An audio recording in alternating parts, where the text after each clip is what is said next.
I've gotten everything at retail. That means I don't have 3,000 boxes and 5 million stretch goals.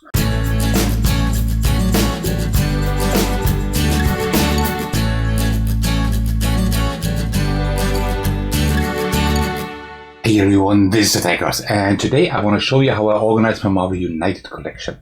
Small disclaimer up front, I have not backed the Kickstarter campaigns, right? I've gotten everything at retail. That means I don't have 3,000 boxes and 5 million stretch goals. But I still have 2 base game boxes and 5 expansions. And it's not about like showing you how much stuff I have. It's about showing you how I organize it, because I was able to fit everything in one box. With one small caveat, I do actually have combined 2 boxes together, but that is very easy to do. I can show you how to do that.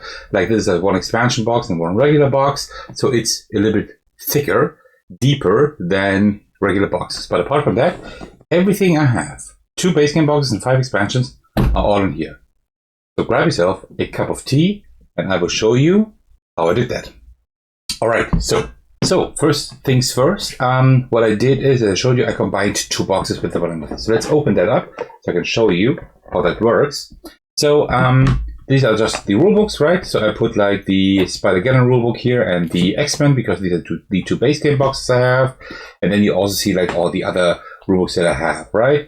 Like the Asgard one, Team Blue, X-Men, the Guardians of the Galaxy Remix one, the Spider-Verse one, and also the Black Panther one, right? I just put them all in here. It's just good to have like all the rulebooks in one place.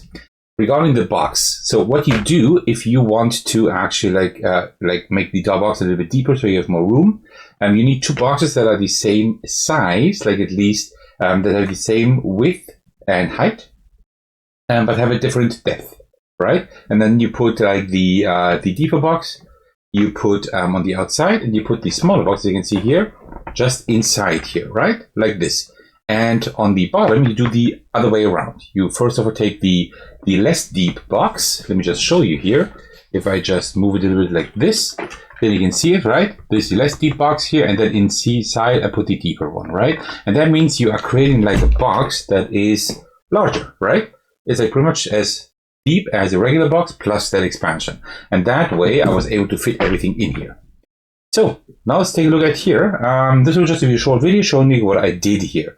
So I really like these organized boxes. So like all the tokens that need to stay on the table that we need all the time, I put them in these boxes, right? So we can just open this up, put this on the table like this, put this on the table like that, and also this here, right?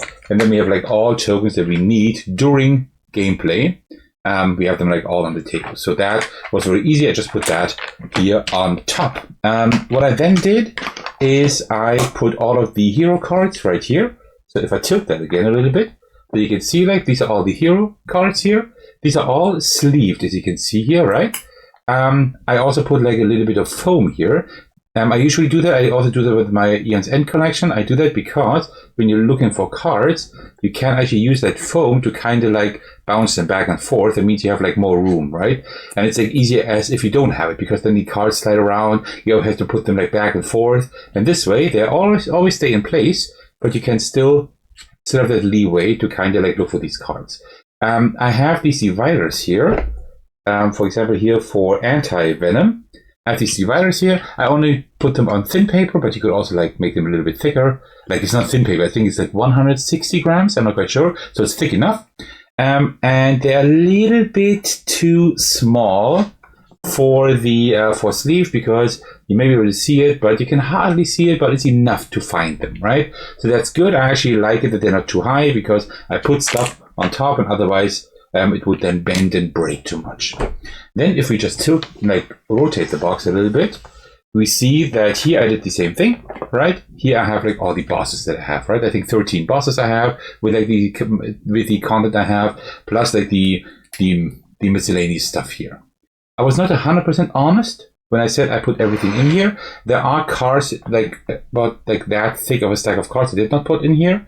I did not put in the team cards that come with the X-Men expansion. I think with the Team Blue expansion. And also I did not put in the one versus all, like the superhero and supervillain mode. Because I just want to play it like solo and cooperative usually, and these cards would have been hard to fit in here. I think I would have had a way to fit them in here, right? You see there is still room here.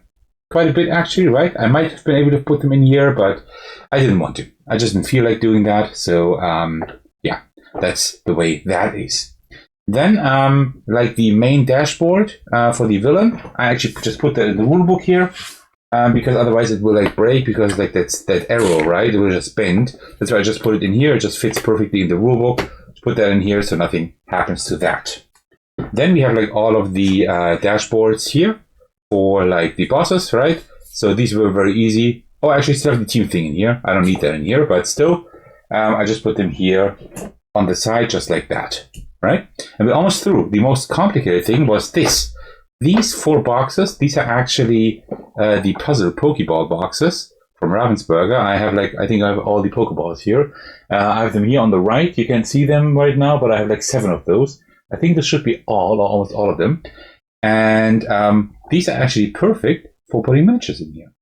And I was actually able to barely, it was really close, but barely fit all the miniatures in here for all the 2 base games and the 5 expansions that I have. And then I thought, you know what? I can have a thematic right here, like most of these Spider-Man things, and the Guardians of the Galaxy is in here, but not all of it, right? So for example, Korg is in here, but Groot is over here, and Star-Lord is over here, so I wouldn't know where everything is. So I just made these little pieces of paper, same material as like the dividers here, and I just put like all of the heroes, anti-heroes, and villains here. I put the heroes in blue, the anti-heroes in purple, and the villains in red, just like they are color-coded like anywhere else, right? And this way I can just take a look here and say, like, okay, I'm playing with, I don't know, with Miles Morales against the versus Killmonger. Then I see like, Miles Morales is in here, Killmonger is there, wonderful. I can just take these 2 boxes out and find the miniatures that I need, right? It's not perfect because I will have to like take a few miniatures out to get the one that I want, but it's still fine enough, right? If you just look at that list, you know like what goes in here. That's really cool. And then if you take all of these out, there are just a few more things. First of all, I do have some 2 baggies here with a few tokens. These are tokens that you need for specific heroes, for specific bosses, for specific challenges, things like that. Things you don't need every game. Things you need every game I have in these boxes right here on the right. These, if I need it for a specific hero, I just take it out and put it on the table, right? But these you usually don't need, so these fit like well in here. I am thinking about putting them also in boxes like that, but I haven't done so yet. And also here I have like the these planning cards. These are like mainly for the solo mode, right? For the solo mode from the Spider-Geddon base game box. So I just put them here as well, right? They fit there. They are not in the way. And then I have like all of the location tiles. I have them all here, like all of them. You see like how many of these are, right? And you can also put in these boxes first, and then these at the top. Yeah, it just doesn't really matter which way you do it. And then I also have like a little level here of like foam, of like a foam inlay that I put here, like just foam pieces. That is just so that the box is more flush, right? That is like high enough, right? Because I would have more room here for a bit more things, as you can see, right? So yeah, and that is pretty much it, almost. There's one more thing I want to show you. Let me put it back in a different way now so you can actually see what I meant.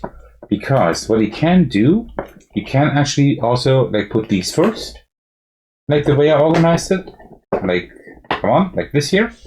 And then you can just put the location tiles on top like this, right?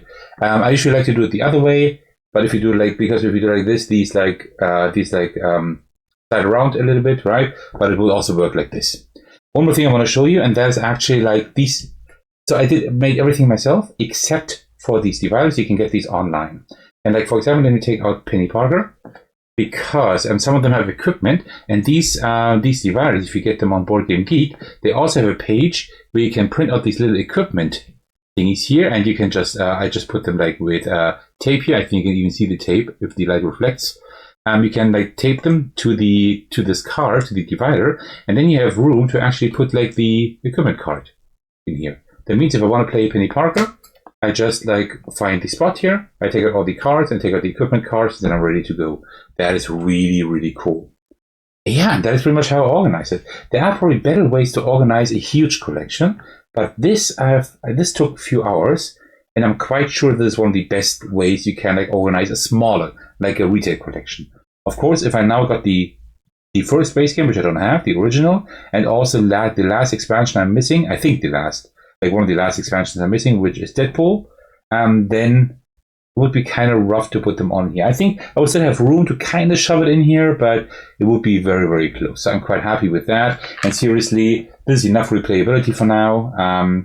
If I really need more stuff, then I would probably like go for a 2-box solution anyway. At the moment, I'm quite happy with the way I did it here.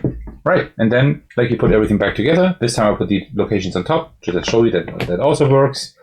And then you put the rules here on top, take your double box here and put that on there. So one thing is with this double box, sometimes it doesn't work like as well if you put them both, like if you have them like in, like stacked on top of each other and put them on. So it's easier to just take like the smaller box and put that on first, like this. Give me just a moment. Now I just messed up, of course. That is the effect when you show something like this. And you see, it's like flush here, right? It's flush here. It closes just perfectly. And then you just put the larger part also on top. And then you have your box right here. There you go, right? Yeah, that is how I organized that collection. Just want to show that to you. I am quite proud of how I did that. All right, well, thanks so much for watching, for staying to the very end. I hope you enjoyed this video. Just thought it'd be interesting for other people who did not go all in for the Kickstarter, but actually just got a bit of retail stuff and wanted to see how you can fit everything into one box. Of course, it would be much easier if you don't sleeve the cards, but the cards don't have a good quality at all, which is why I actually did sleeve those cards. And that's why you need like some way to organize that. Well, as usual, I want to thank you all for your support. Especially I want to give a shout out to my generous patrons. And the biggest thanks go to Thergono for supporting me at the highest tier. Thank you so much for that. I really appreciate that. You can support me as well by watching, liking, and commenting on my videos, subscribing to my channel, support me on Patreon, and joining my Discord server to hang out with me and my amazing community. Alright, thank you so much for watching. I will see you in the very next video. Take care, everyone. Stay safe, and cheers.